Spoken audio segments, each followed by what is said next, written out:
Typical situation with 58, 59, 60, 61, 62, and 63 Cadillac. Connector at the switch, usually at the headlight and the battery, is melted. Several causes for this could be condition in the headlight switch, but generally the clamping pressure offered by this connector on the terminals wasn't enough really to keep a good tight connection. In high resistance, you ended up with a burnt connector. This one's fairly burnt. And this would give you either a no headlight, no tail light, depending on how bad the connector burns. So TT Parts Rebuilding offers a solution.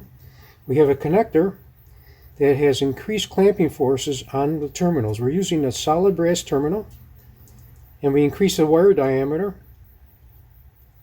the 12 gauge for the battery and 14 gauge for the park tail and dash lights. To install the SNAPTITE connector, you probably want to use two hands to push it on because it's designed to increase the clamping force on the connectors. This offers a better solution for what the factory had in originally.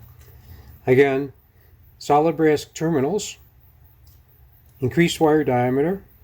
We're using solid copper wire that's stranded, and the design offers you a tight fit at the switch connectors.